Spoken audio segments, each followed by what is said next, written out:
Welcome to Heavy Weapons Training for Halo 3. I'm the Avery. Dean Gullberry, Bishop 56 and I are here to share some of the tips and tricks used by Halo 3's elite players. The purpose of these videos is to help you perfect your skills and provide you with the strength you'll need to succeed in the Halo 3 Championships starting in March. This video focuses on Halo 3's support weapons. These weapons are very powerful and hotly contested. When wielding a support weapon, your movement is substantially slower. You can't duck, use a scope, make melee attacks, throw grenades, or swap weapons without dropping the support weapon. Also, the camera pulls back when you're using a support weapon, making it slightly harder to aim, but increasing your situational awareness. This allows you to see foes approaching you from the sides or even from behind, as well as allowing you to see around corners and obstacles while you remain in cover. If you're carrying two weapons when you pick up a support weapon, you'll not drop either of them. This allows you to add more diversity to your arsenal. Try to have a quick and fully loaded backup weapon, like the assault rifle or the shotgun in your hands, before picking up a support weapon, because that's the backup that you'll equip when you drop the support weapon. Here we can see that you move at about half speed when you're holding a support weapon. Turning or pivoting is also hampered with support weapons, making it harder to track an opponent that's moving quickly. Support weapons may slow down your movement and turning, but they do not hamper your jump height, so jumping remains a good defense against explosive or melee attacks while you've got a support weapon in your hands. The first support weapon we'll examine is the heavy machine gun. While connected to a stationary turret, the heavy machine gun has unlimited ammunition, but its range of fire is limited to 180 degrees in front of you. A Spartan is easily strong enough to rip a turret-mounted machine gun from its tripod base, although doing so will detach it from its main ammo feed. A Spartan can use the remaining 200 rounds to devastating effect. Each round from the heavy machine gun does good damage, and it only takes roughly 9 rounds to the body of an opponent with full shields to eliminate them. Also note that the recoil from a heavy machine gun causes the barrel to climb, so you'll need to adjust down a bit if you pulled it from the tripod. However, the heavy machine gun is heavy, even for a Spartan, and it's slow to spin up to full firing rate. If you're trying to conserve ammunition with an opponent you've pinned behind cover, it's best to repeatedly tap the trigger. That way you fire fewer rounds than if you were to hold the trigger down, but you never let the barrel stop spinning either. Finally, it bears mentioning that the heavy machine gun is never reloaded. That means that one heavy machine gunner can quickly eliminate multiple opponents without pausing to reload or switch weapons. In the right place at the right time, the heavy machine gun can really turn the tide of battle. It's useful to know where they're all located and to get to recognize the sound of one being fired from a distance. Next, let's look at the missile pod. Although technically designed for vehicle or stationary use, a Spartan can easily lift and use this rapid-firing, homing missile launcher.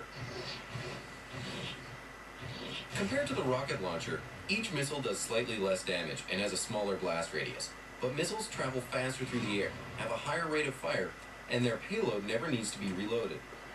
Like rockets, missiles are best fired at the ground. In other words, you really need to unload on foes a little bit more when you're holding the missile pod than you do with a rocket launcher. Where the missile pod really shines is when you're facing opponents in vehicles. It takes 2 or 3 missiles to destroy a fully shielded Banshee or Hornet, 2 for a Warthog, 5 for a Scorpion, or 4 for a Wraith. Missiles can lock on to vehicle targets. When you aim a missile pod at an enemy vehicle, the center of your target reticule turns red, and a red square appears over your target. While the reticule is red, you're locked on. Your missiles will track on the vehicle, and your opponent will hear an alarm to warn them.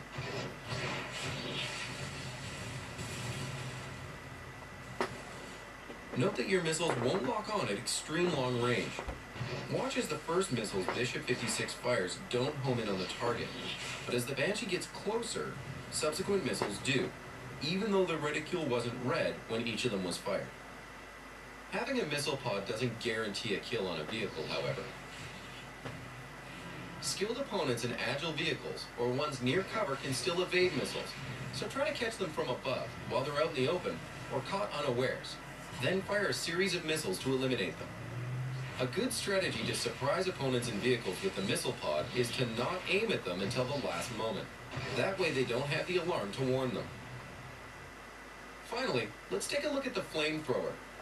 The M7057 is a standard chemical flamethrower, which projects and ignites a stream of volatile, semi-liquid fuel. It comes with 100 rounds, but will overheat after 9 rounds if you hold the trigger down the whole time. However, you can easily double the number of effective shots if you quickly tap or pulse the trigger.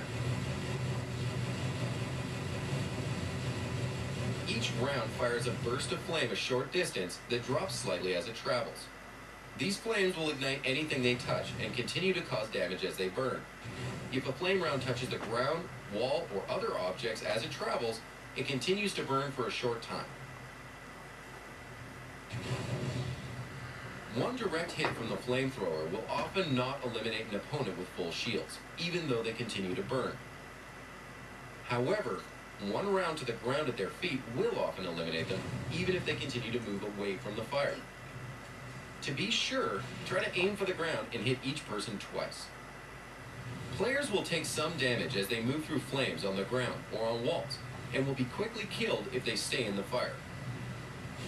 The flamethrower can effectively close off doorways or hallways if you pulse the trigger and lay out a large area of flames. For this reason, pursuing someone with a flamethrower is a bad idea. The speed at which you pivot, turn, or look up and down drops even further while you're holding the trigger of the flamethrower down. Your movement and jumping are not slowed down further, however.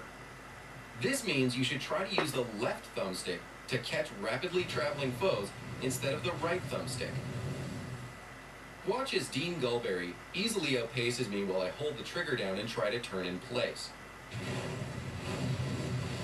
Instead, if I sidestep and pulse the trigger, it's much easier to keep up with a fast-moving target.